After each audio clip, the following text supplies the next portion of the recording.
There are some places you go to in Ghana and they insist that they will charge in the dollar, and they take dollar. Right here in a so-called sovereign country. Let me not digress. 45,000 American dollars. Several decades ago, Agyapong took the money and then he used that to import mackerel for the people of this country. Now the people of this country enjoy the mackerel, but DK Poison never benefited fully from the 45,000 American dollars that he earned the day he won that fight. I don't want to go into the details, but Agyapong gave him a house around Teshi where DK Poison stays presently. He gave him a house. Congratulations. The day he came to Ghana, so many people came up to meet him at the airport, and many were those who were so happy and in a very jubilant mood when he touched down right here in the country with the crown, the diadem. Agyapong gave him a place to sleep in. And then he borrowed the 45,000 from him, citing the terrible conditions in Ghana. DK Poison willingly gave up the money. Agyapong was overthrown. The money was never paid. We have interviewed this man time and again. On this very show, the taxi driver, he complained. He said, why don't you give me the money and let me spend it before I die? You borrowed the money, you did not say give it to me for free. Now I cannot get my 45,000 American dollars. I remember in the days of our Tamils, we decided to talk with the president. But before he could do anything, death's icy hands were laid on him and he went away. Mama came, nothing happened. My brother, my sister, now Addo has decided to pay 45,000 American dollars to DK Poison. Now you can feel that DK Poison has even grown younger. Compare this photograph that you're seeing right now as he's shaking hands with Addo to 2 years ago. You realize that that man was sick. That's why we say Sikaya Brantier. I wish I could play you Sikaya Brantier. Look how DK Poison all of a sudden has become a young man. The power of money can never be overemphasized. My brother, my sister, I want to make a short commentary on this. First and foremost, congratulations to DK Poison. He has stayed very, very patient. The last time I interviewed him, he told me point blank, listen, Blakk Rasta, listen, I'm tired granting interviews left, right, and center. How many decades more would I have to continue granting interviews and nothing comes out of those interviews? I have to convince him and tell him, listen, governments have come and gone. Probably this is your time to let a listening government pay you this money. He said, are you sure? I said, well, let's try it. My brother, my sister, everybody knows how much we have followed this story. We don't need to tell you what we did. But at the end of the day, I want to congratulate DK Poison. He's been so patient. He's been living in abject poverty. But he has kept his calm. And at his age, he's now getting 45,000 American dollars. My brother, my sister, can the valuers come in now? 45,000 American dollars. 30 years ago plus. What is the value right now? But the country is not paying him today's value. The country is paying him the value that it was at that time. Or what do I say? The money is going to be paid him the same amount of money that was given to him. The value has fallen from that time till now. Not too much though. If 45,000 could make a difference in Ghana at that time, can $45,000 make that difference? Certainly no. Maybe I need to say it again. Several years ago when DK Poison brought home the diadem, 30 years plus, when he brought it home, in the days of Agyapong, my brother, my sister, tell me, What was the value of 45,000 American dollars?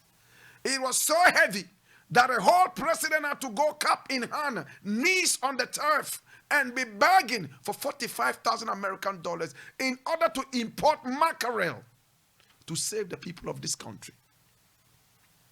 Today, 45,000 American dollars cannot even buy spare parts from Kumasi.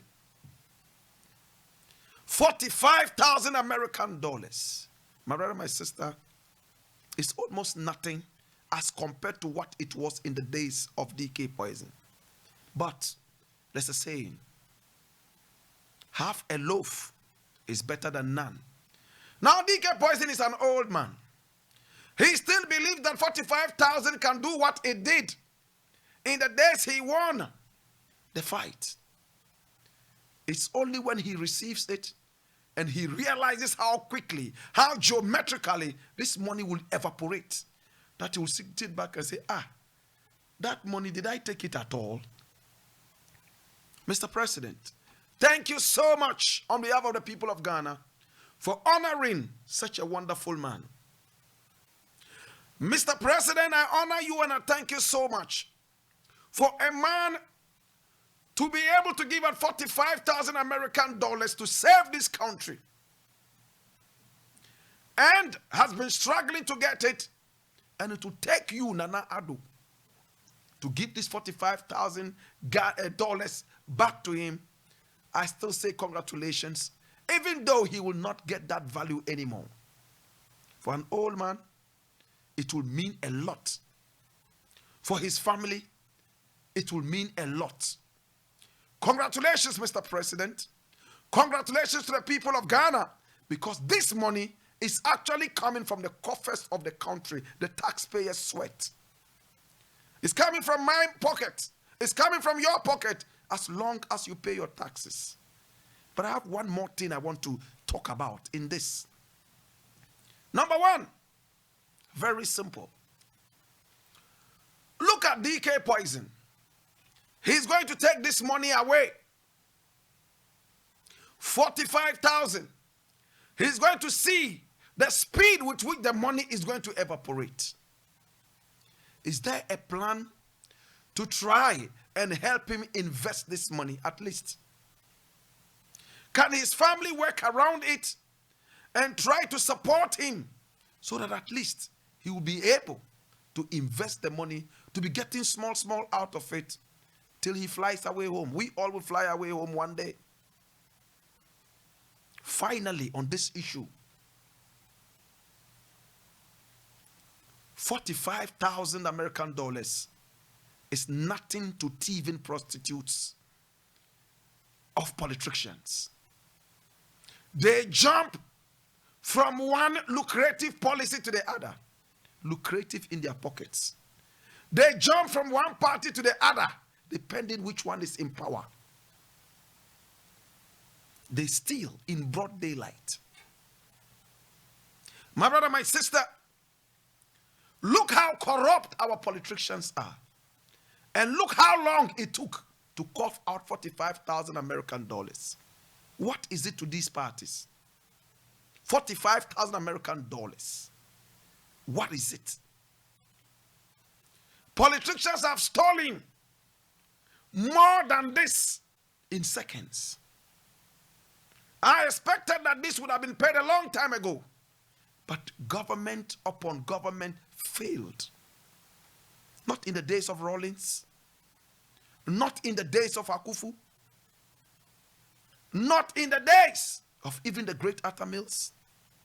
Not in the days of Akuffo. Not in the days of Mahama. But it happened in the days of Nana Addo. Congratulations one more time. I leave it here. Now I want to look at another thing. DK Poison, I hear you are so happy and you have sent a message that you want to come and see me. Please, if it is seeing me to come and give me $1 or $2, please keep it. I wish I could even add more. You deserve more than this. It's just enough to say thank you. You've been so much appreciated from then and even now. Appreciated. My brother, my sister, I want to look at another thing very quickly. Now, because of the coronavirus, you have heard that Ghana and Nigeria are amongst a few countries that have been blacklisted by the EU. I'm reading this from my Joy Online, and this was published today at exactly 2:59 p.m. And I read, government is hiding something. Akuffo raises suspicion about blacklisting by EU. And I read, former Deputy Finance Minister Akuffo has accused government of hiding critical information that explains why the European Union has blacklisted Ghana. This comes after Ghana's embassy in Belgium was ordered by its banker to withdraw all its money to enable the bank close the embassy's accounts. Although the ING Bank did not give a specific reason for the decision to close the embassy's accounts, it revealed the action is premised on Article 59 of the bank's general regulations and that the decision is irreversible. In an interview on Joy FM's news file Monday, Mr. Akuffo said, since the EU blacklisted the country, government has said and done very little to tackle the situation. According to him, government's approach towards the matter is indicative that they are keeping something from the people of Ghana. If you access the country that are on the list carefully, you will notice that countries that have been blacklisted are countries that are safe havens or countries that may be at war or some form of terrorism. That should tell you that something fundamentally is missing and there is something the government is hiding from us. Why is it that government is not telling us the main reasons we are on the list in the first place? Sadly, the government is telling us very little, he said. The Agyapong Enyan Esiam MP further expressed disappointment in the Akuffo-led administration for not handling the issue urgently. In his opinion, the current situation might worsen should government not take immediate action to rectify any anomalies. This is only going to get worse in the sense that when a country are blacklisted, EU has its headquarters in Brussels, which is in Belgium. So institutions in Belgium will be the first to receive it before it extends to other countries. However, Kweku Kwatin, the Deputy Finance Minister, has stressed that government has implemented policies to get Ghana off the list by the end of 2020. My brother, my sister, why have we been blacklisted by the EU? The EU is the whole of the European Union, just as the AU is the whole of the African Union. Ghana cannot comfortably be part of the EU. Any member of this country cannot be part of the EU unless you are already resident in those areas. It is a big problem. Why have we been blacklisted? Can the government come out and tell us what exactly it is? What have we done that is so bad that the government has been able to get us blacklisted? I thought we were such a peace-loving country. I thought we were such an honest country. I thought we had a strong Pan-Africanist president who would be able to drive us further into the annals of the world's most accepted personalities. I leave it here and I pray that we are able to deal with this as soon as we can. I'll leave it. Now I'm going to handle the next one, and it's about Honorable Kennedy Agyapong. Honorable Kennedy Agyapong was on his TV on a program called The Seat, where he tongue-lashed the judiciary of the country after he was told how serious that was, probably. Now, he's a lawmaker. He's supposed to know what it is. I'm sure if he knew the seriousness of this issue, he wouldn't have gone this far. Sometimes we forget. But he did go ahead to use unprintable words on the judiciary of this country. The judiciary is supposed to be independent. You cannot threaten the judiciary. Well, the good news is that he came back to apologize, that he was very sorry for whatever happened. Now, after saying he was sorry, the judiciary dragged him to court to meet the very judge that he rained insults on. First, they tried to say that the court did not have the right powers to handle the case or to hear the case, as the lawyers say. But the man in charge stood on his 2 feet and argued that yes, he was more than qualified to hear the case. Now the next thing was an excuse that Mr. Agyapong was not well. He was having a post-COVID-19 malaitis.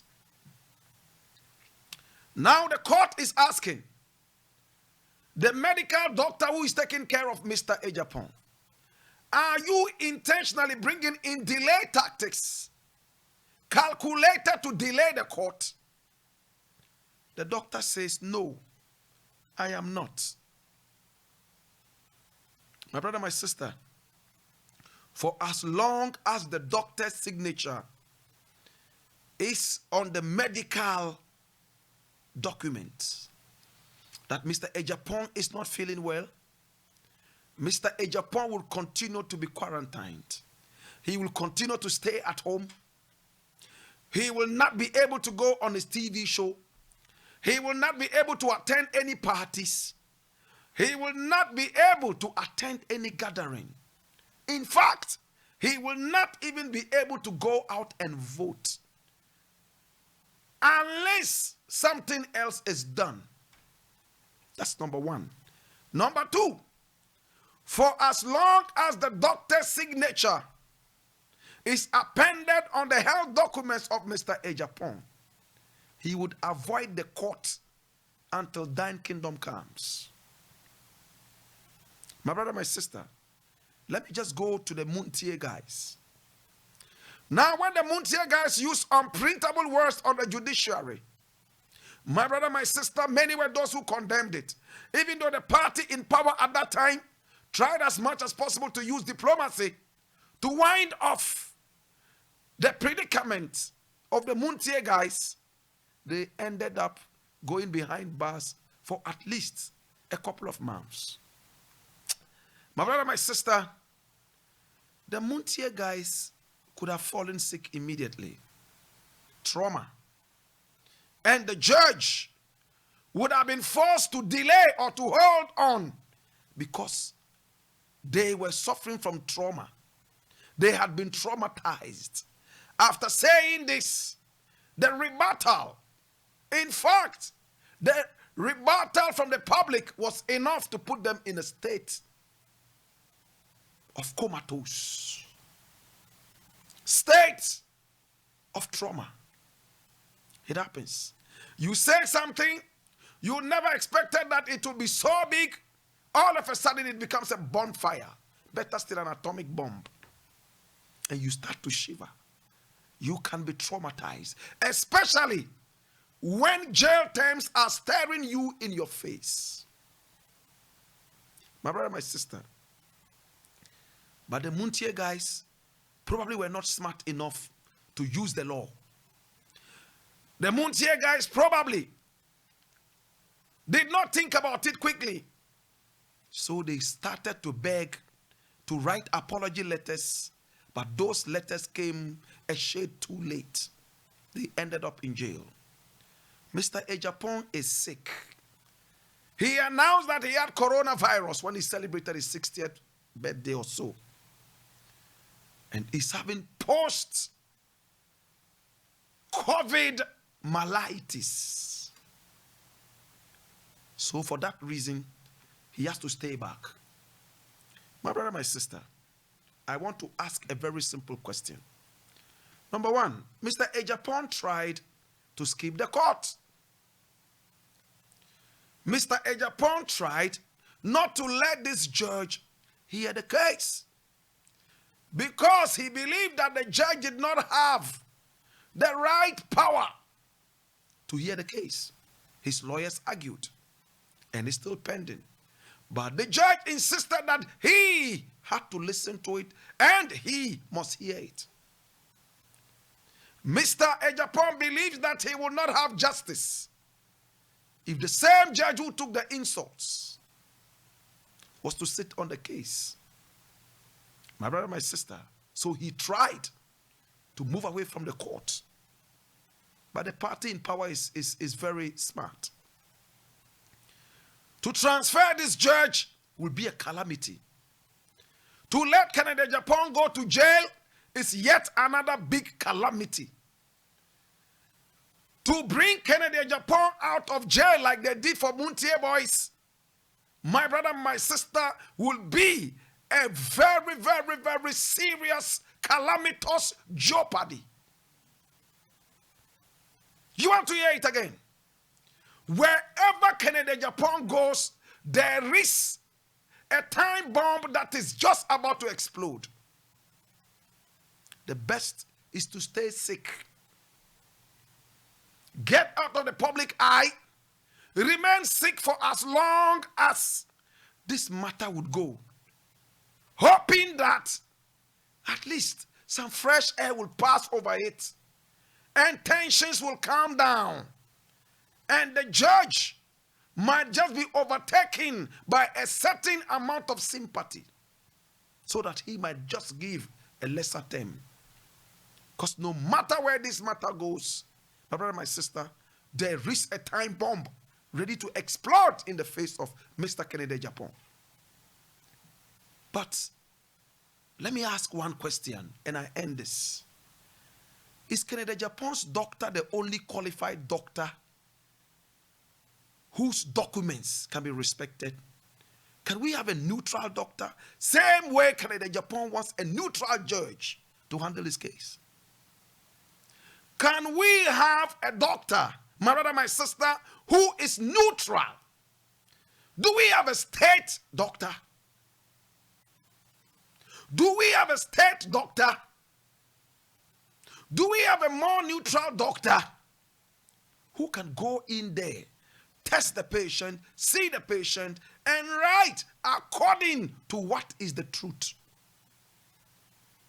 Or we will continue depending on Kennedy Agyapong's doctor until he says that he is well enough to appear.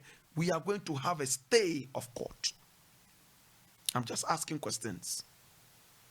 Much as I love and respect Kennedy Agyapong, I want to say in no mean terms, my brother, my sister, the judiciary is equally important. When people lose faith in the judiciary, my brother, my sister, we have a calamitous situation. We have a totally steamingly hot situation. Are they going to continue delaying this in the name of health so that the elections will come and pass? So that maybe this judge, it is time for him to even go on leave. Delay it to the point that he will go on retirement. What really is it? I pray that sanity comes inside this, and I pray that the right things will be done. I pray that there will be peace and honor, and I pray that we'll be able to handle this to the best of our ability. May God give us the wisdom that we need to handle this situation. My brother, my sister, it is a dicey situation. And the quicker we deal with it, the better. Finally, and this will take me only 2 minutes. President Addo has said that he does not want to be president of a crooked elections. I hope and I wish. I'm yet to see one president in Africa who will come out and say, yes, I've been voted president, but the elections were so crooked. I denounced my presidency and I am waiting for fresh elections to come. One president. one African president. I am waiting. And the day that we will see such a president, oh my God, have mercy, all of us will grow wings and fly like Angel Gabriel. Nana Addo says he is not ready to be the president of a crooked election. In other words, if the election is going to be that crooked, if names are going to be expunged and some created and put in there, he is not ready to be the president of a crooked election. I beg to differ, Mr. President. A lot of corrupt activities are happening around you. You are most of the time asleep. How would you even see that the elections are what? Crooked. You forced us out of quarantine to come out and register. We had gunshots being fired by your own ilk right there in Kaswa and some other places. We saw invisible demons. Or is it invisible forces? We saw these demons running left, right, and center, traumatizing people. Is that not enough to tell you that we're going to have a crooked elections? Now you come out and give us lip service that you don't want to be the president of a crooked election when crookery is staring you right in your cringing brows. My God have mercy. What is this lip service? You forced us out of COVID-19 quarantine, my brother, my sister, to come out and register. When we begged you, please let this virus come down a little bit so we can go out in peace and register. But no, you forced us to go out at the time that the virus was most mystified. People came out in their numbers. Some decided to stay home like me. Me and my family refused. We value our lives more than the elections. We refuse to come out. We will not register. Keep your elections. Right after that, you came back with your tails in between your legs and said some names were out and some ghost names and some demons names were in there. So you were going to bring hand sanitizers to sanitize the election results. Voters register. My brother, my sister opened the voters register for one day and billions of ghosts came out of graves. Some came from heaven, like, in fact, from hell, like fallen angels to come down and be part of these elections. Mr. President was fast asleep all this while. He did not see, he did not hear. I don't want to be the president of a crooked elections.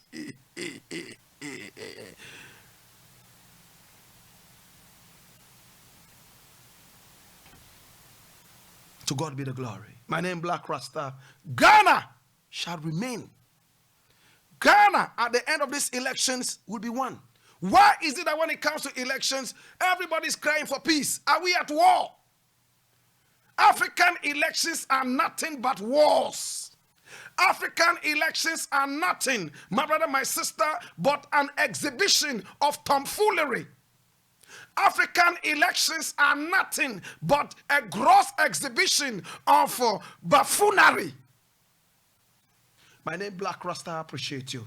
I'm going to play a tape by PLO Lumumba, and he will tell us more about African elections. To God be the glory. And in many African countries, these outfits are formed on the basis of ethnic affiliation.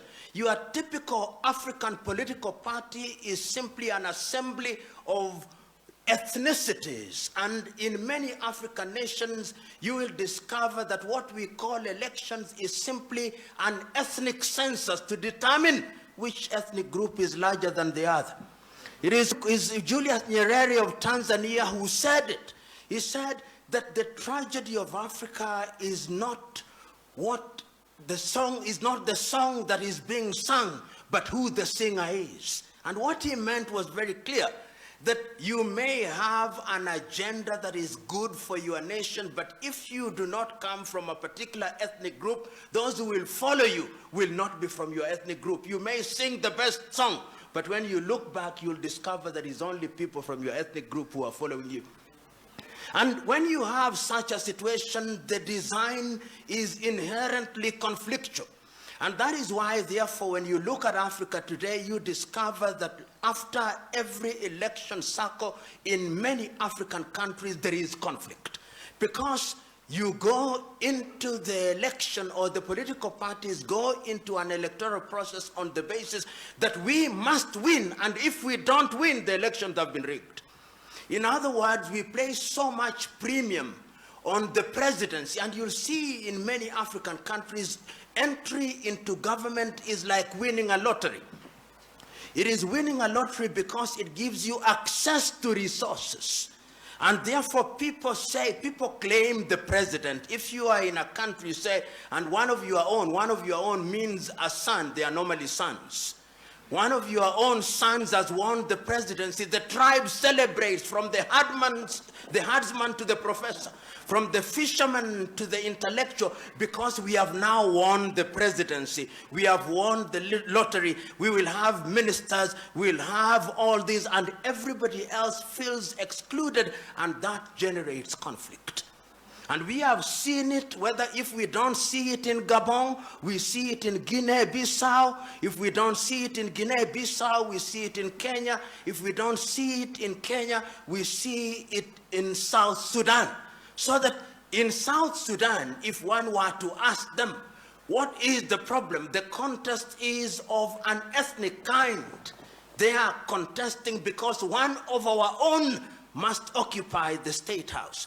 And that is why, therefore, you see, under the guise of democracy in a number of African countries, we create offices which are sinecures. You will have a president, you'll have a deputy president, you'll have a second deputy president, you'll have a prime minister, first prime minister, first second prime, all those useless offices which make no sense, because you have to appoint people into those offices and give them a motorcade so that when they go to their villages, they look important and the people own them as ours. A nation. You know, I've always said, when somebody says that they have done something and they have to spend 1 hour explaining what they have done, then they have done nothing.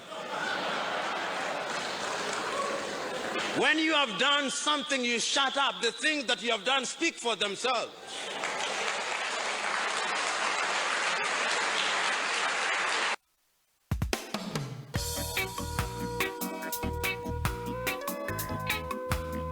Are you feeling